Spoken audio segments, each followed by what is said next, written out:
Dalam konsep Islam kan Datuk, adakah kita ni dibenarkan untuk memilih pemimpin-pemimpin non-Muslim?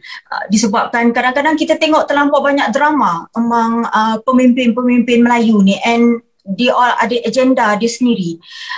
Macam example, kalau kita tengok macam Singapura kan Datuk, walaupun mereka diperintah oleh government yang berbangsa Cina, tapi kita boleh rasakan negara mereka membangun. Jadi macam mana untuk kita di Malaysia ni Datuk, kalau in future kita dah lost trust pada kerajaan, jadi kita decide to pilih untuk non-Muslim pula, I mean macam kita just give a try untuk one term. Pandangan Datuk. Dia soal, bukan soal itu, soal kepimpinan ialah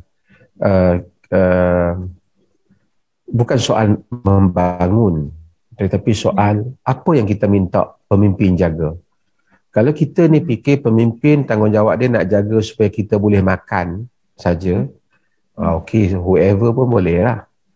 Tapi kalau kita minta pemimpin di samping dia menjaga soal makan dan kehidupan kita, dia juga menjaga soal agama kita. Islam tak dihina, agama. So kita kena ambil bahagian, di bahagian itu juga mesti ada peruntukan, consideration kita di dalam membuat keputusan. Kalau kita hanya fikir ini semua urusan dunia semata-mata, of course lah. Maka tidaklah saya kata 100%, saya daripada dulu konsisten. Non-Muslim boleh untuk memegang jawatan-jawatan tertentu jika ia tidak menjejaskan dasar. Bagi sebuah negara orang Islam, mestilah mempunyai dasar Islamnya. Kan? Dan kita mempunyai pengalaman dalam satu tempoh. Apabila kita tanya Singapura, of course lah majoriti rakyat dia siapa, dan kemudian kita kena tanya juga masyarakat Muslim dia jadi macam mana kat sana. Kan? So kita kena tanya, jangan kita tengok bangunan dia yang tinggi itu aja.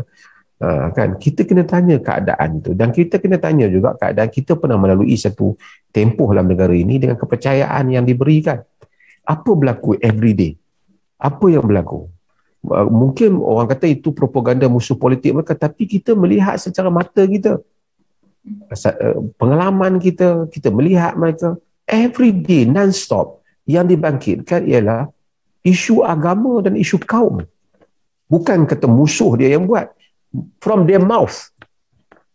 So kita rasa bukan soal non-Muslim dia, tapi sebahagian non-Muslim dalam negara kita not mature enough untuk mengendalikan. Dia are politician, but they still have, dia kata takut tak mau ada racism, but they themselves they have none.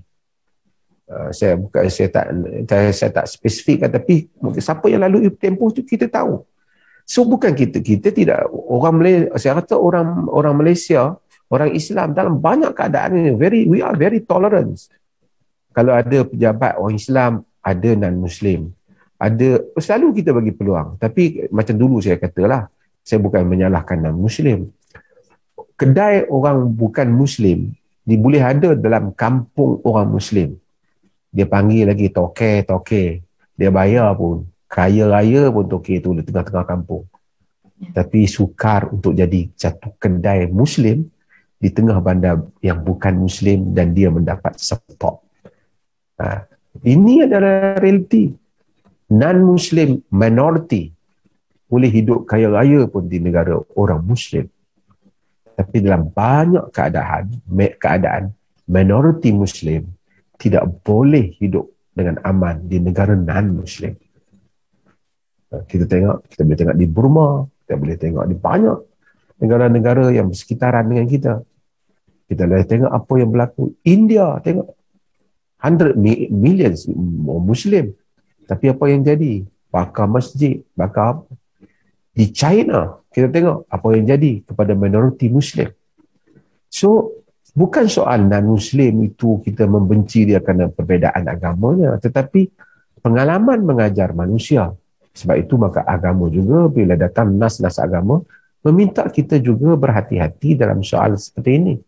La yanhaakumullah 'anil ladzina lam yuqatilukum fid din wa lam yukhrijukum min diyarikum an tabarruhum wa tuqsitu ilaihim. Allah tak larang kamu buat baik kepada orang yang tidak memerangi kamu di dalam agama kamu. dan cuba dan mengeluarkan kamu daripada kampung halaman kamu. Tapi kalau dia sentimennya ialah sentimen tak suka Islam, kenapa Islam macam ni, kenapa Islam dapat ni, kenapa masjid, is that sentiment you can handle. Negara ni of course dia Muslim, mesti ada banyak masjid, mesti ada peruntukan untuk orang Islam. Tapi from the day one, bila you ada sikit kuasa, itu yang question yang tiap hari you bangkitkan. Bukan soal ekonomi yang patut you bangunkan. Dulu saya sebut hal ni. Saya bersama dengan pemikiran yang terbuka dalam hal ni, menerima non-Muslim. Tapi saya kata pengalaman yang pendek yang dilalui sepatutnya you manfaatkan untuk buktikan kepada orang Muslim, kami ini bila duduk di atas, kami tidak resis, kami tidak anti-Islam. Tetapi pengalaman yang singkat tu you telah berikan gambaran yang berbeza yang daripada apa yang menjadi harapan orang. So again, kalau kita soal ini, apabila kalau ada peluang lagi sekali, tentu Muslim akan kembali mengingati tempoh yang sama, walaupun singkat itu. Saya rasa bukan soal perkauman di sini, tapi soal manusia hidup dengan pengalaman, macam mana hidup dengan pengalaman.